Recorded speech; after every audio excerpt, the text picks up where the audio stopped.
E aí, pessoal do canal, tudo certo? Pessoal, vamos gravar um vídeo que é o nosso Café com Fertilidade, Café 174, que são 3 perguntas que vocês mandaram, a gente seleciona umas perguntas. Pessoal, eu queria lembrar, quem quiser mandar pergunta de áudio, manda pra gente, a gente pega esses áudios, a gente põe na edição aqui. Não esquece de falar de onde você veio e não esquece de falar o seu nome, tá bom? Vou pedir para a Bruna colocar o contato aqui para vocês poderem mandar as perguntas, beleza? Hoje 3 perguntas, direto ao ponto, puxa a vinheta, vamos pro café.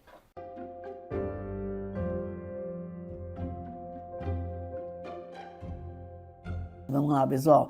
Primeira pergunta, é verdade que depois que tem filho, a vagina fica larga?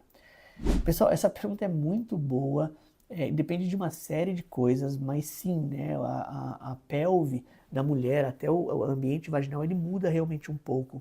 É muito forte falar que a vagina fica larga, né, porque grande parte das vezes o parceiro não tem nenhuma queixa quanto a isso. O casal continua tendo uma vida sexual saudável, sem nenhum problema, mas sim, dependendo do parto, se foi um parto instrumentalizado, as fáscias ali da parte pélvica podem realmente sofrer um pouco o processo do parto. Então, algumas pacientes podem ter incontinência urinária, algumas têm que fazer uns exercícios para o assoalho pélvico ali para manter. Agora, o que a gente percebe é que normalmente a paciente tem essa queixa, né? Eu não sinto mais quando eu estou namorando a minha sensibilidade mudou um pouco. Na verdade, algumas outras coisas que eu senti antes, eu não sinto depois do parto. Isso sim pode acontecer. Quando que são os fatores de risco? Está muito ligado ao colágeno da paciente, não tem algumas pacientes que têm o colágeno, a musculatura, o assoalho pélvico. Pessoas que não fizeram exercício para se preparar para o parto também.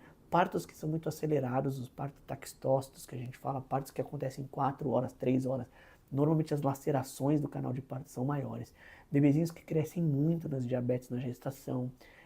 O parto não instrumentalizado, o parto instrumentalizado, às vezes o obstetra precisa usar um aparelhinho ali para o nenê nascer, né, o fórceps que a gente fala, isso pode às vezes ser necessário, né, para o nenê, mas também você pode ter um pouquinho ali talvez de complicação por causa disso. Então sim, o ambiente vaginal ele muda muito com o parto, mas não necessariamente fica largo, né? Esse linguajar fica largo. A gente vê muitas pessoas que têm parto e não tem queixa nenhuma, ficam com uma vida sexual normal, não tem nenhuma queixa específica e também não é uma coisa para a gente indicar o parto cesárea porque o parto da paciente, porque a vagina da paciente tem alguma complicação, né? Lembrar que todo esse ambiente foi feito para o parto normal. Beleza? Segunda pergunta de hoje, que é da Eubia Camargo. Ela mandou o seguinte: ovário policístico sempre dá sintoma? Pessoal, uma pergunta simples, mas uma pergunta muito boa.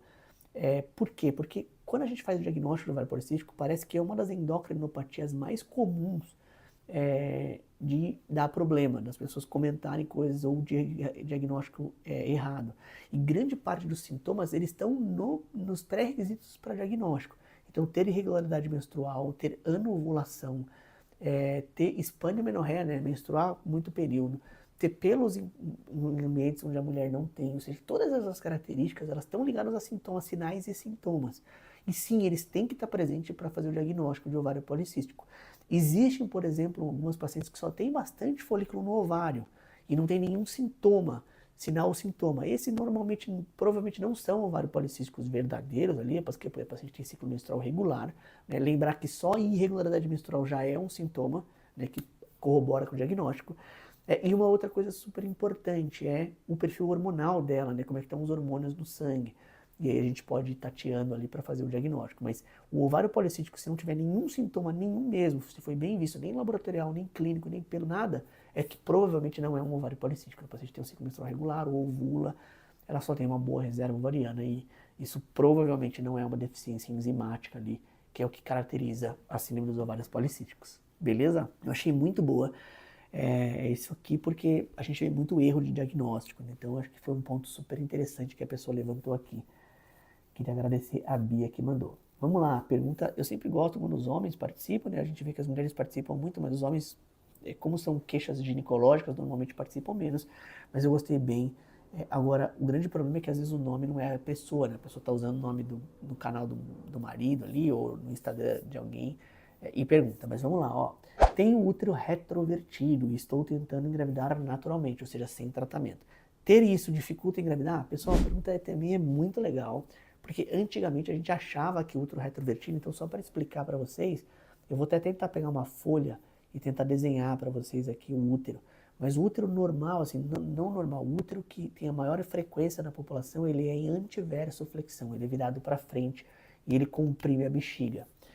E grande parte desses úteros, que é o que mais encontrado na população, é o que a gente enxerga. O útero retrovertido ele é virado para trás, ele é, na verdade, em contato com ali o reto, com a parte intestinal. E a resposta é não, ele não causa dificuldade para engravidar. Antigamente existia até uma cirurgia para corrigir essa retroversão, e depois a gente percebeu que até a cirurgia podia atrapalhar esse processo de engravidar. Então, não. A resposta é, as pacientes que têm útero retrovertido, elas não têm dificuldade para engravidar acima do que da população em comum. A não ser que tenham outros problemas, o endométrio fino, alteração do espermograma, trompa, assim por diante. Beleza? Pessoal, pelo vídeo de hoje era isso. Queria agradecer a todo mundo que mandou as perguntas para cá. Se eu falei uma coisa muito complicada ou muito rápida, escreve aqui. A gente responde de novo, talvez a gente responda até no privado para vocês. E não se esquece, por favor, de se inscrever no canal, ajuda demais a gente aqui. E eu vejo vocês nos próximos vídeos. Valeu!